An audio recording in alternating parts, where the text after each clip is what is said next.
on to the top game from last night. LeBron versus KD. Lakers in Houston for game 2 of their back-to-back meetings, their baseball series. This one lived up to the hype. LeBron turned back the clock early, Wendy. Early and often. My God. He had 4 dunks. Okay, wait a minute. This one, though. Come on. Perk, what do we say about that? What do we say about that? I'm just jealous again. I'm in my second chapter of my life. We came into the league together, and he's still leading the league in transition. And you see that 8 for 8 in the first half. Tied for most field goals without a miss. Going back to the Heatles days, we'll have some more Heatles stuff coming up a little later. But, you know, Luka got in the action here. Did he? About 40 times. About what, Whitney? About 40 times. And look, he was talking, somebody poked the bear. Shame on them. Yeah, watch this. Fan. Talking to the fan while he's got the ball. And he got the steal there. Now check this out. Takes it the other way. Gets fouled. And still having some words, you'll see. Third quarter here. KD only 2 points in the first half, 3 field goal attempts. But he got cooking in the third quarter. They were double teaming him, Perk. Well, look, they was actually getting stops, though, and being able to get out and run. And look, I love this action right here. Him and Şengün got to continue to develop some type of two-man game, chemistry, two-man action. Houston went into the fourth with a 3-point lead, but then it was Luka time once again. 4 minutes left, Lakers down 2. Luka drives with the pass to Rui Hachimura, who hits every part of the rim here on this 3. He had no choice. With that type of dime, look at this. That's insane. We need to do a study on his step-back threes. Real talk, the separation. You heard what he said. That's what he do, baby. No, that's not how you say it. But look at this one. Triple team finds Bron for the alley-oop. It's his 5th dunk. Yeah. Luka fired up. Finished with 40 points. LeBron, he ended up with 30. Someone's about to get talked to. Someone's about to get talked to. After Luka hit that dagger and hit back at the fan. Oh! So Luka and company, LeBron gives him a headbutt on the chest. Lakers win 124-116. Here's LeBron with Lisa Salters after the game. You look like vintage King James to us. Just how did tonight feel to you? I mean, I didn't feel that great, today, when I woke up or even when I got to the arena. I was pretty tired, obviously, from the last game or whatever the case may be. But, once the competitive juice get going and we got flowing, and my guys pick me up, I try to pick them up and just try to make a few plays. Watching him, it actually probably makes me feel like a loser.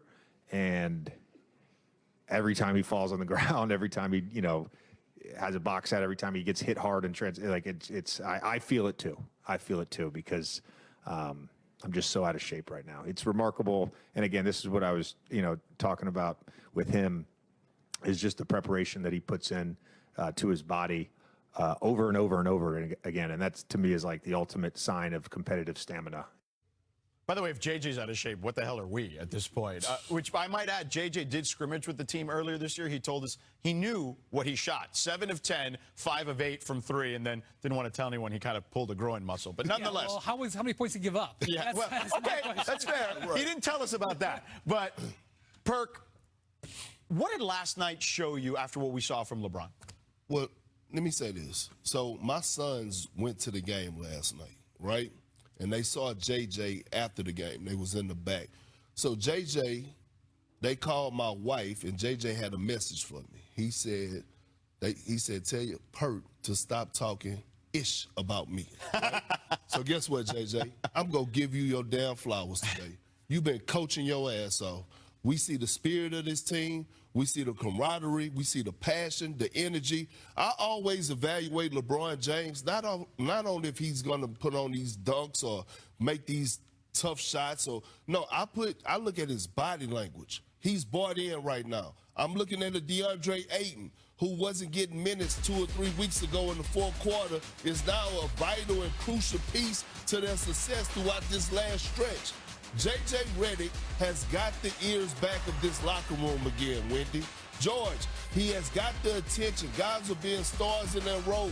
He has found the niche and found the space for Marcus Smart, who's been knocking down timely threes, being a decision maker, being a defensive stopper. So when I look at the overall totality of the Lakers, not just LeBron, Luka, the guys playing on the floor. It's the leader, J.J. Redick. You good. Look, the standings are important. The streak is interesting and fun, but I'm more interested in the formula. JJ and the Lakers are finding a formula here that can be sustainable. And if you look at what's happened with Luka during this streak, by the way, I want to point out, I got no problem with him talking to fans, especially if a fan is stupid enough to talk to him. Yeah. He hasn't been talking to the referees, okay? And right. He's doing a lot of scoring. So now, and playing more defense because of it. Yes, and if you look at this is this streak. This is Luka go up, LeBron come down a little bit. But just because you're taking less shots, maybe it can be efficient shots. Look at that field goal percentage. He is finding a way to impact the game at both ends. I'm talking about LeBron. Luka is giving more effort defensively. JJ has been holding players accountable defensively. We're seeing the improved way they're doing it. And also, they're healthy. It helps to have options. There's no doubt health has made a difference. But I can now see how the Lakers could win a playoff series. I can now see, quite frankly, how LeBron has a future with this team past this year. If he's going to play like this, this fits with Austin Reeves and Luka Doncic. This style of play, and JJ and them have worked hard to develop it. Perk, what do you think about Luka individually and the Lakers ceiling? Let me say this. Luka, in my eyes, is already a top 10 greatest scorer that I've ever seen. When it comes to putting that damn ball in the bucket, we need to have a study and have a conversation on him. Right? We somewhat have seen something like this before with James Harden when he was with the Rockets. But the way he puts on the offensive clinic, 3-level score, we know his ability to get to the free throw line. But those tough made 3-point shots and the creation, the separation that he has to do when he gets into his bag, it was daggers. Those threes last night was snatching the soul out of the Rockets in that audience. You know, so again, Luka, his ceiling, he has none. He has already led a team to the NBA Finals. I believe the Lakers ceiling is second round, and only because they would have to face OKC or the Spurs. That's it. At this stage of his career, at this age, he's the third highest scorer behind Wilt and Jordan. That's all you got to say about what Luka Doncic can do. All right, still to come on NBA Today, it's Throwback Thursday. We revisit the 2013 Heat's historic win streak in honor of LeBron's return to South Beach tonight. Plus, another frustrating loss for Jokic in Denver last night. How safe is their current standing in a stacked Western Conference? We're going to talk about it. And with the news of Cade's injury, who on the Motor City squad needs to step up for this playoff push? Vincent Goodwill joins us to break it all down. That's all coming up on NBA Today.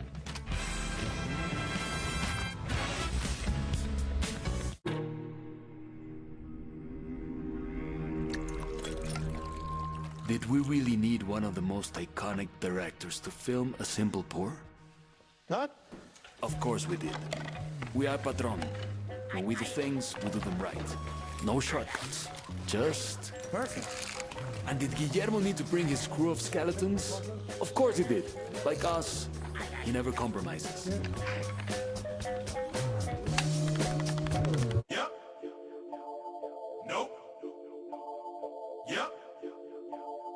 Nope. Yep. Yep. Yep. Everybody got choices. My moderate to severe Crohn's symptoms kept me out of the picture. Now, I have Skyrizi.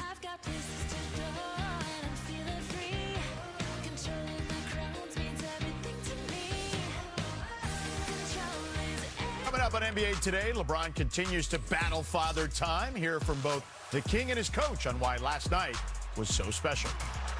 Plus, could tonight actually be Bron's final game on South Beach? Windy waxes poetic on one of the most iconic eras in NBA history. And the news that sent shockwaves through the NBA this morning. We pick up the pieces and predict how the new look East will play out. NBA Today tips off right now. That brings us to today's top story. Detroit Pistons All-Star Cade Cunningham will miss time due to a collapsed lung. Pistons have just 14 games left in the regular season, and the playoffs start in just 30 days. Senior insider Shams Charania broke that story this morning, and Shams joins us now. Shams, what more can you tell us about how long the Pistons could be without Cade?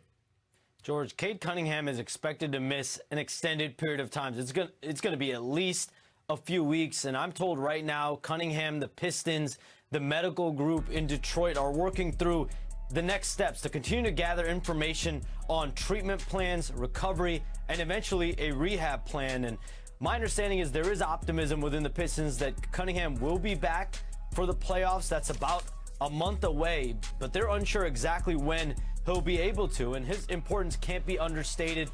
He has one of the highest usage ratings in the league. He means everything Detroit from a culture perspective, on-court perspective, but now he will be out for an extended period of time.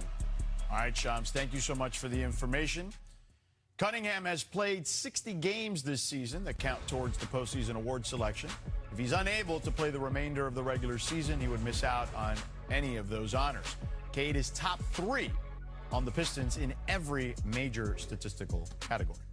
We welcome you inside our studio alongside NBA champion Kendrick Perkins and the host of the Hoop Collective podcast, Brian Windhorst. I'm George Sedano in for Malika Andrews. Tough blow, obviously, for the Pistons. So, Perk, how much will this shake up the East? Listen, first of all, we need Cade Cunningham. The league needs him. Like us as fans, we want to see him in the big moment of the postseason. Let me get that out the way. Secondly, Cade, when he's available, the Detroit Pistons are a legit title contender. When he's not, they're first-round exit.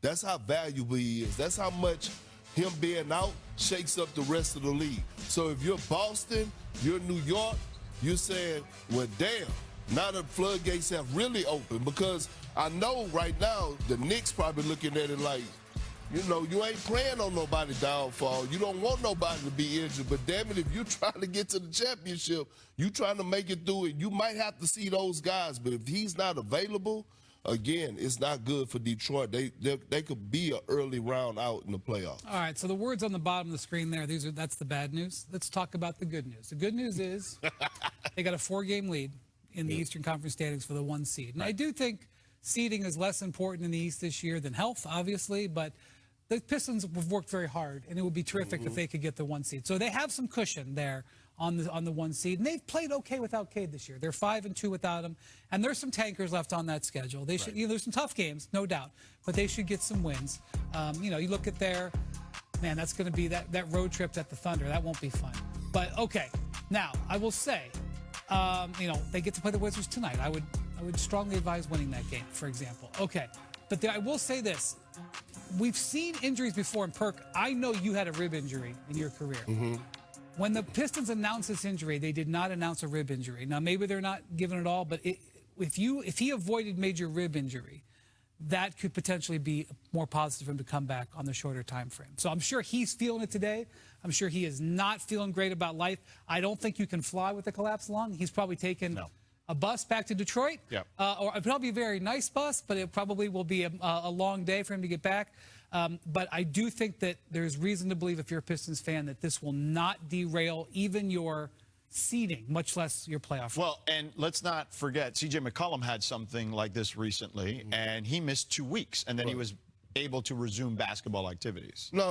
And look, the way that science is now, the money that organizations spent for us doctors and the medical staff, I believe he is going to come back. But I do think it's a blessing in disguise for the Detroit Pistons, because now you can see or put to the test the perimeter play, because the big question has been, who is going to be that number 2 option on the perimeter that's going to elevate their game come postseason time? Is it going to be Jenkins? Is it going to be Hollins? Is it going to be Tobias Harris? Right. Now these guys are able to showcase. Yeah, we'll see how it works itself out. And if the worst-case scenario does happen, they will see who they need to potentially stick with or move on from in the offseason as well. All right, let's move on.